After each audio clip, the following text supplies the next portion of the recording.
Thanks for joining us at the Business Growth Cafe, where each week we select from a menu of topics for a focused discussion with an industry expert to provide insights that can impact your business's growth.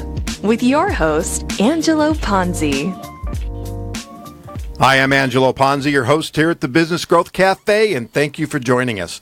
Today, before I introduce my guest, I really want to talk a little bit about small businesses and their aspects of looking at their financials. Now, I've said this before, I'm a believer that most small businesses really don't understand the story that their financials are telling them.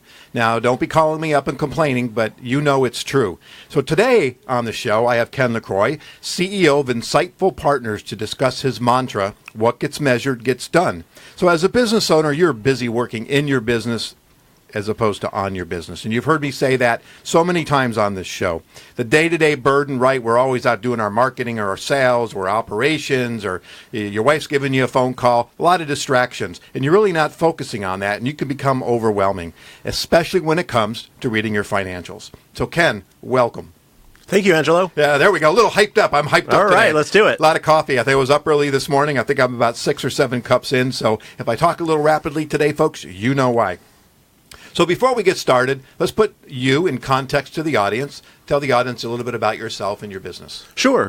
So we concentrate on helping business owners understand their numbers. We have a long background in accounting, chief financial officer outsourcing, those sorts of things. So we kind of want to take their numbers and put them in a new way to look at them. Okay. So that idea then that I talked about, storytelling. I'm a big believer that the numbers tell a unique story. And hopefully it's not a mystery or it has a sad ending, right?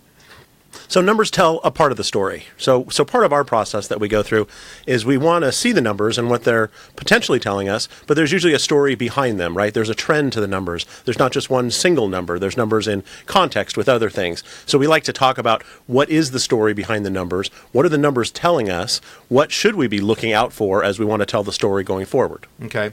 So many times I think businesses look in the rear view mirror, what has happened, what was the cause of all that, and it really becomes a challenge to predict the future and look to the future, and how do you leverage that? So what kind of insights on how much time do you spend looking in arrears through the rear view mirror, right? A Bon Jovi song. Don't look in the rearview mirror unless you plan on going backwards, or whatever that saying was. But how do you balance that with your clients? Sure. Well, let's remember that the definition of accounting is looking backwards. There is no forward-looking statements. There's no forward-looking projections, if you will, in a regular financial package from your CPA or from, GAAP-related financials. So we use those numbers to check in. We use those numbers to see what trends might be there, but those kind of form the basis of what we might be looking for. So what we do with our clients is we get them used to estimating the future. And a lot of people think that their estimates, their budgets, their forecasts have to be highly accurate, and they don't. Just the process of going through and estimating what might happen with sales, estimating what might happen with gross margins, estimating what might happen with different activities gives some insight for when we do measure against that and we miss it. Maybe we miss it by a wide margin. The issue is not missing it. The issue is, why did we miss it? And so by constantly projecting the future and then constantly seeing how you're doing against the future when that time comes, creates sort of a root cause analysis mentality with people and gives them sort of a muscle memory on how to predict things better next time. And so we find over time that they get better, the companies get better, the teams get better at predicting the future, and that gap sort of narrows in a little bit. And just by doing that, I think it helps them concentrate on the key drivers of value in their business. Okay. So there's a little bit of guesstimating, but or throwing it against the wall and Absolutely. see what sticks, right? But to your point, which I find really interesting, is it's okay to be off as long as there's some context and understanding of why you were off. So we're constantly learning. And I think that's the biggest struggle, I think, with business owners, because they're used to being right. They're used to hitting targets. They're used to exceeding goals. And the conversations we have is, look, it might not be estimable completely,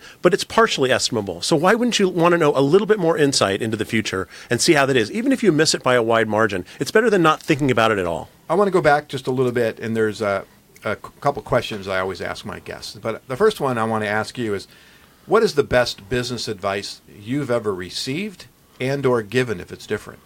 Sure. Well, they are different. So the best business advice received, I was fortunate at a young age in college to be able to meet the chairman of ARCO, Atlantic Richfield, the gas company, the fuel company. And, sitting at the top of this ARCO tower in downtown LA was a little intimidating, but a very nice conversation. But the key takeaway for me was he said to me, do what you enjoy. Do what you really enjoy, because you're going to spend your whole life doing it. Mm-hmm. And there's been times in my career where I've enjoyed things, and there's been times in my career where I haven't. And I look back upon my whole pathway, and the times that I was doing things I enjoyed, I seemed to excel at, and my whole life was good. And those times where I wasn't in those situations, it wasn't as good. The advice I give to my clients on a regular basis, and my clients are entrepreneurs with sales of $1 million to $50 million in sales, call that. I say concentrate on 2 or 3 things that you're going to accomplish in the upcoming month or 3 months. There's so many things entrepreneurs can focus on. The advantage of entrepreneurs is that they're flexible, that they can move on a dime, that they're very agile. The downside is that they can end up concentrating on a lot of things that don't end up in completion. So we talk about basically get 1, 2, or 3 things done in a 30, 60, 90-day period, and then go off and do all those other things. Okay. All right. So really setting objectives that can be accomplished within that particular. So they feel like they're moving forward, right? They're gaining and they're doing. And staying focused on it, right? Because it's it's that last mile that's the hardest. We can talk about a new objective, a new plan, but seeing it to fruition, seeing it all the way through, seeing it to completion is, I think, one of the biggest challenges in entrepreneurs today. Yeah, and I think there's that kind of 4 quadrants with Stephen Covey, right? That's the urgent, there's the important, and distractive, and all those other things. Yep. I sometimes fall in that 4th quadrant, watch a little too many Netflix binge watching, right? So it's a waste of my time. But to your point, we tend to get focused on those things that are maybe urgent or distract us versus really setting those goals that we need to accomplish to move our business forward. Important and urgent takes the day every time. There's no shortage of clients reaching out, no shortage of employees coming with problems, no issue, no shortage of supplier problems. At some point, we do have to work on the important and non-urgent things. Mm-hmm. And if we can get 1, 2, or 3 of those important and non-urgent things done, I think you're setting yourself apart from the vast majority of other businesses. Okay. And that's back to that original statement of working on versus in. Okay. Correct. The second question I want to ask is, what is my question? There it is. What keeps you up at night when you think about growing your business? I'd say for me, it's trying to find a way to scale my business. The hardest thing I think entrepreneurs do is hand off control of their business in many areas. And for businesses to grow, they need to hand off that control. Yes, it's true I can do everything in my business. And it's probably true that I'm the best at all those things in my business. Mm-hmm. But at some point I run out of time, I run out of daylight, I run out of energy. So it's how do I find other advisors to bring on board and help spread the insight? How do I find other technologists to help us do more implementations? It's all the things we're doing is fairly new, and so there's not a skill set out there that fits this. It's more of an outlook or an approach or a background. So trying to find ways to scale my particular practice is what keeps me up at night.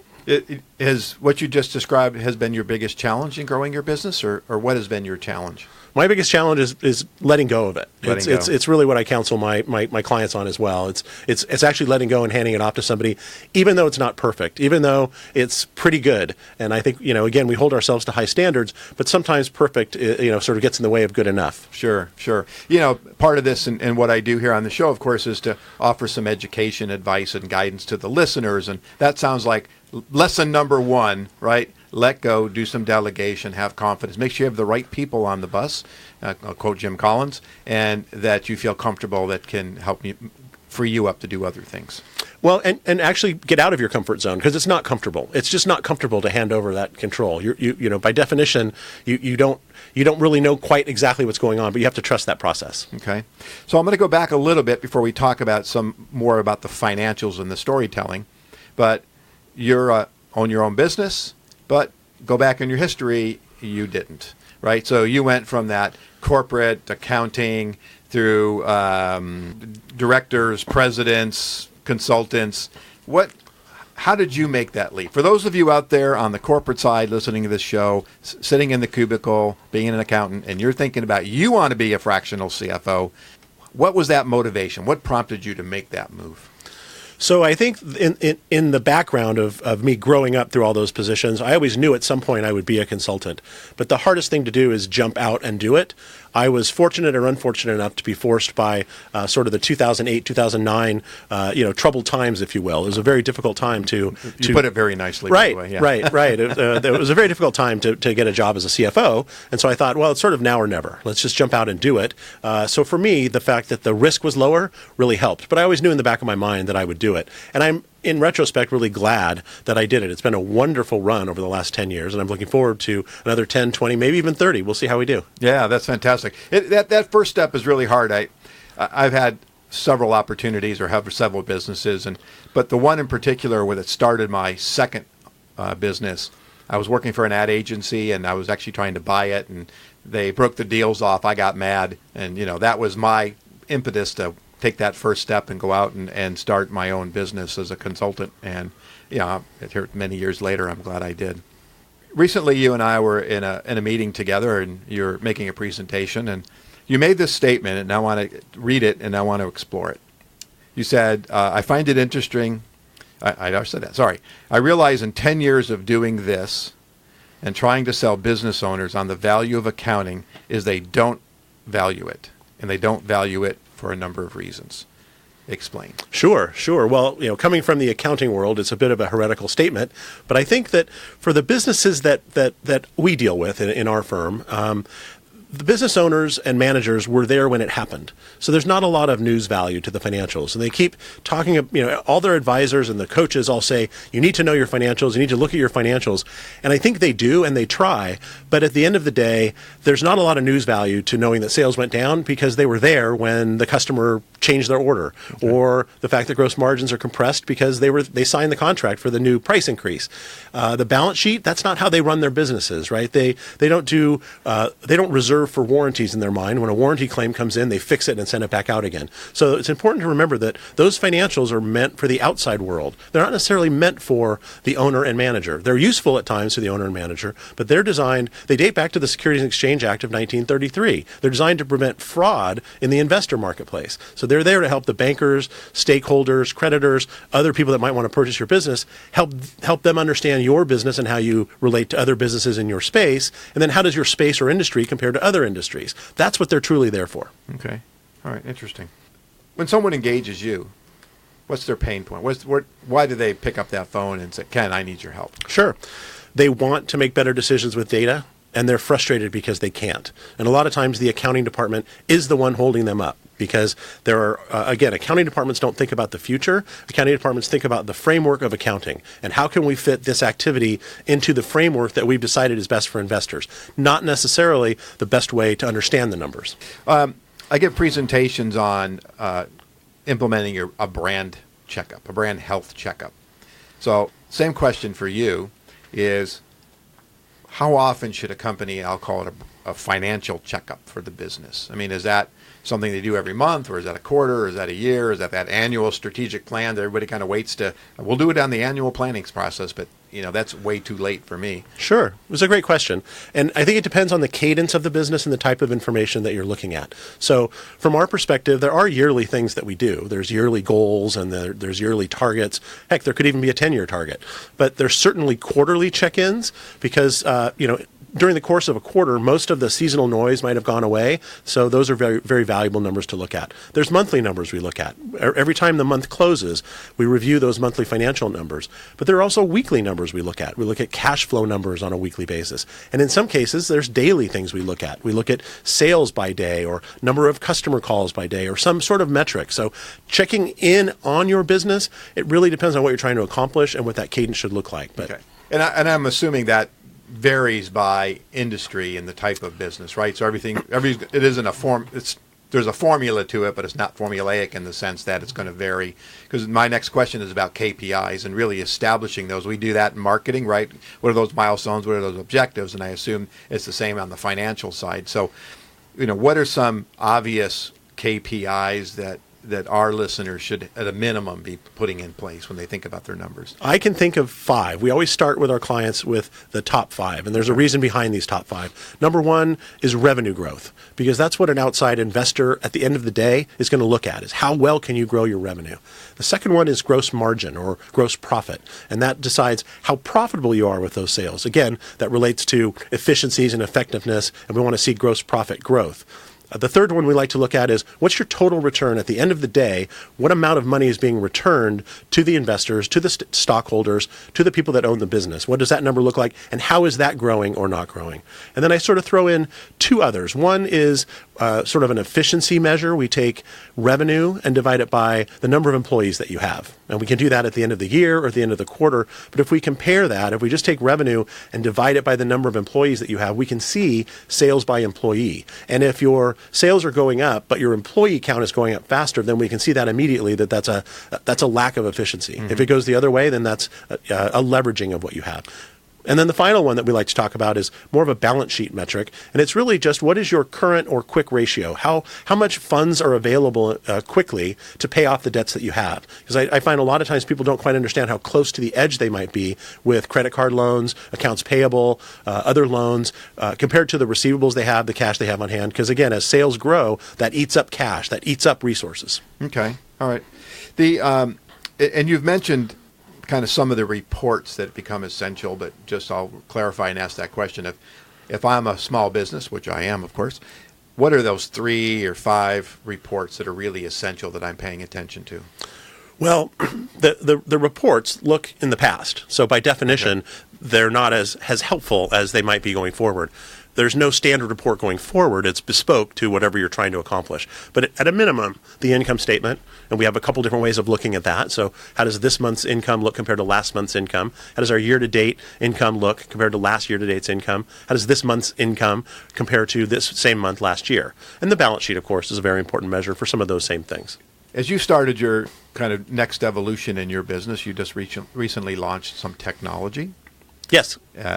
So I want to talk a little bit about that, because when I think about accounting and finance, I mean, it's the guy with the visor and the armbands on doing a lot of calculator stuff. And we still do that, by the way. And you do that.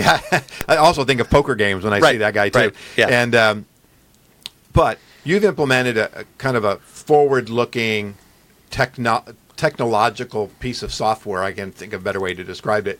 But when I saw it, it was eye-opening and exciting. I'm still the marketing guys going, the numbers look exciting, because it really offered a lot of insights. And so I want to talk a little about that, because that really seems like a real strong point of differentiation for you. And I think before you talk about it, that's really important when a business is really, how do they separate themselves from their competition, right? You're consulting, a fractional CFO, and offering those types of services. And I could say, yeah, what do you offer different than this guy over here? Because, hey, you're both looking at the numbers, you're both reading the same reports. So this really is a true differentiator for you. But more importantly, it's a really cool piece of technology. And ready, get set, go. Perfect. Thanks for that lead in. So it's a really exciting time in technology. So we get sort of jazzed up about accounting and technology and where that's going. And we're moving from banging on the keyboard to get data entry in to grabbing data wherever it exists digitally and doing some aggregation with that and some comparison with that. So the tool that you saw is one of many tools that we use. They're not developed by us. They're off-the-shelf software that anyone can implement. But the beautiful part of it is it's no longer heavy lifting to get the data input, stored, or evaluated. Those things are very inexpensive to do. And the more data that you have, the more trends that you can find, the better you can help predict the future. And we do think it's an exciting way to look at things. We think that printed reports are fairly boring. We think that dashboards and graphs and charts and relevant information and relevant dialogue is very important. And we concentrate a lot about how to run those monthly meetings, how to run a meeting more effectively, and it usually doesn't start with paper reports. Mm-hmm. Well, I think you're playing into the trend, obviously, as more millennials, if you will, are getting in upper management and being the people responsible for reading those reports, being digital and online, and it is really very important. I mean, that they don't really read paper. I mean, Yep. You get a little older, yeah, we still want some paper in front of us. If you're looking at my desk here, you can see a lot of paper, but that generation is not going to deal with it. So you're really, my hat's off, you're kind of on the forefront of all this and really setting the tone of how accounting and financials can really be viewed. Thank you. We think we are. Yes. Yeah, that's really exciting. So, tell me a story. I like stories. Tell me a story about a successful engagement, and then tell me a story about a not so successful engagement and kind of the reasons why. Sure. A recent successful engagement we have is a company that's been growing, call it 40% year over year for about 4 years. And they were a bit constricted in their accounting. Their accounting processes and procedures was, 10, 15 years old. They were waiting for their CFO to retire. And that took a little while to negotiate, and that finally happened. And we were able to come in, and I think the business owners were concerned about all the activity that was happening in their business because they were growing so fast, but they didn't feel like they had a handle on it. Mm-hmm. The financials were published 30, 60 days late. There was always a lot of variation in them that was difficult to explain. And so we were able to come in and immediately start figuring out what are the 5 or 10 things we should be looking at. And some of those were the things I mentioned earlier, and some of them were a little more bespoke to their business. And we just started focusing on, again, what should we be targeting? And why should we be targeting that? Should we be targeting that because of our strengths, because of our industry strengths? What are the true value drivers in our business? So we were able to implement some streamlined accounting procedures and policies so they could close their books much faster, but also create things for them to look at to gain comfort or discomfort around what's happening in their business. Okay. The unsuccessful engagements we have, I like to describe it, our approach is that we want to find the business owners and teams and management teams that want to make better decisions with data. If someone doesn't, then our sort of services really don't fit because we're bringing insight, clarity, and accountability to the team. And I think there are a number of business owners and teams that lack that accountability, mm-hmm. and they don't necessarily want to fix that. So our job is not to convince everyone they should be making better decisions with data. It's to find the ones that want to and help them do that better. And I really appreciate that. Years ago, we were working on this RFP, and there was a question in there that I thought was brilliant. And the prospect said, describe your ideal client. And my response is that one that lets us do our job and wants us to do our job. And I say this all the time because I had a prospect call me, I don't know, it was about 6 or 7 months ago, and long story short, it said, I'm not a real big believer in marketing, but you've been recommended. Convince me. Uh-huh. And my answer was, I'm not going to. I don't want to put myself in that situation because if I convince you today, I have to convince you tomorrow. What is the biggest mistake you see small to medium-sized businesses making? I would say there's a focus on growth, and there's a lack of focus on profitable growth or sustainable growth or even affordable growth. So when businesses grow, they consume resources. So by definition, if your sales goes up, chances are your accounts receivable is going to go up. So if you're not managing those receivables, that's where all your cash lies, and you've now grown yourself into insolvency. It can be fixed by collecting your accounts receivable, but just keeping an eye on that sort of thing. Okay. And one last one. So we've covered a lot of topics today, pretty rapidly actually. We were all both hyped a little bit, but when you're thinking about the listeners out there and looking at how they can grow their business, any parting to suggestions, tips they should take home today and implement in their business? Take a moment to step back away from all the noise and think about what are the true value drivers of your business? What are the things that happen in your business that make the most difference? What are those customer channels? What are those product lines? What are those geographies? Where do you find the lowest hanging fruit, the highest profitability, and the areas that really make a difference in your business? All right. Fantastic. Ken, thank you so much. Let's tell the listeners how they can get a hold of you, your website, your emails, all that good stuff. Sure. We're Insightful Partners, insightfulpartners.com. Ken at insightfulpartners.com. LinkedIn is Ken LaCroix, so easy to get a hold of. All right. Well, fantastic. And I encourage everybody to do that. And especially you got a brand new website. I was gorgeous. I actually was showing it to somebody today and saying, that's kind of what we need to do. It needs to be really clean like that. So congratulations on that. And thank you out there for joining us at the cafe today. You can find out more about me, read my blogs, view my show videos, or sign up to receive future information at theponzigroup.com or connect with me on LinkedIn. That's the best place. And if your business is ready for growth and you need a CMO, but you're not ready to hire a full-time person yet, connect with me. I'd love the opportunity to explore the benefits of working with a fractional CMO. Or if you're a small business looking for a business coach or some advice, also reach out to me as well. Lastly, please subscribe to this show, and if you're already a subscriber and you're enjoying it, please encourage others to do the same. We're on all the major podcast platforms, or you can go to my website at thebusinessgrowthcafe.com to sign up.